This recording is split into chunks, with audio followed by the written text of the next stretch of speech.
unforgettable. That's what you are. Unforgettable. They're off and running. At the start, it's Bobby Bricado breaking on top. Mr. Gus is second, Swaps is third, Porterhouse is fourth, Sickles, Honey, and Puna.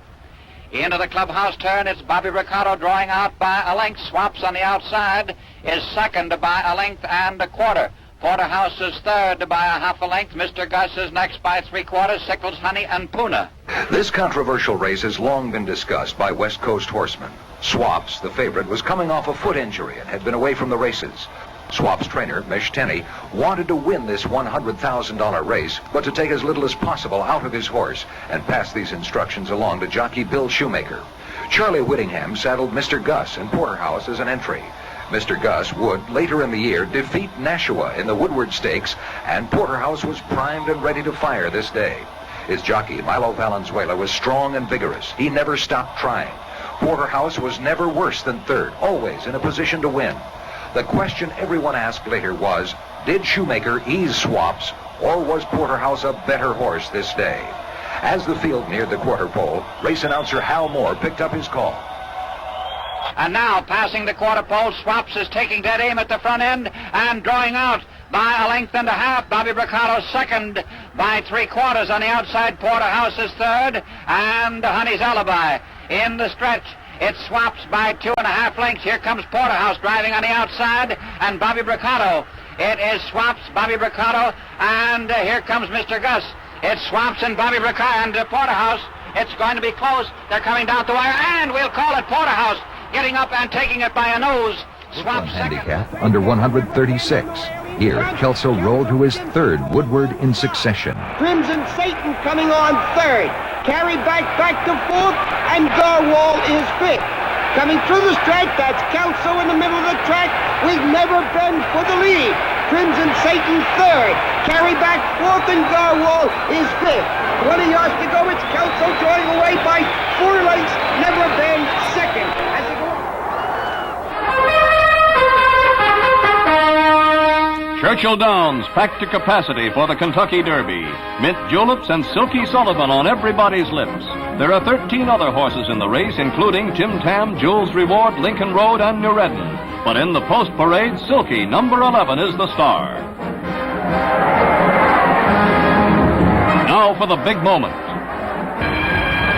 And they're away. 14 of the nation's top 3-year-olds. Silky, Jules Reward, and Tim Tam have been made favorites by the crowd.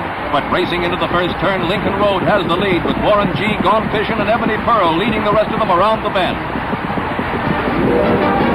But as expected, some 30 lengths behind the leaders comes Silky Sullivan, bringing up the rear. Lincoln Road leading the field into the far turn as Silky finally makes his move, passing one horse. Can he ever catch those fleet-footed leaders? The answer comes fast on the turn for home. Lincoln Road still showing the way as Tim Tam moves up to challenge. Silky's not in sight as Tim Tam streaks after the leader. Heading for the wire, Lincoln Road keeps right on going, and Tim Tam has one horse to beat. In dramatic slow-motion film, we see the thrilling 2-horse duel to the finish. Lincoln Road on the rail, Tim Tam nearest the camera. Jockey Milo Valenzuela, who substituted for the injured hardtack, on Tim Tam riding the race of his life. With only yards to go in the long 1.25-mile race, Tim Tam gradually overtakes the speeding 45-1 long shot. In a thrilling photo finish, Tim Tam wins by half a length, the 1958 Kentucky Derby champ.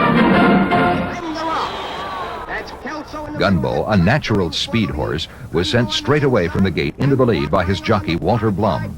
It would be up to Milo Valenzuela on Kelso to force the pace early and keep up the pressure, else the race would be a runaway for the speed horse. Dropping back to last. Coming into the stretch now, that's Gunbo and Kelso whipping and driving on the outside with Quadrangle along the rail. Coming through the stretch, it's Kelso getting his head in front. Gunbo alongside second. On the rail, it's Quadrangle third.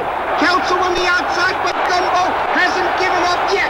20 yards to go now. It's Kelso and Gunbo heading head and nose to nose as they go to the finish line to photograph the whole finish. The question was, Who won? The riders didn't know, neither did the twilight of November 11th, 1964. Kelso met his newest rival for the final time, with Horse of the Year honors on the line.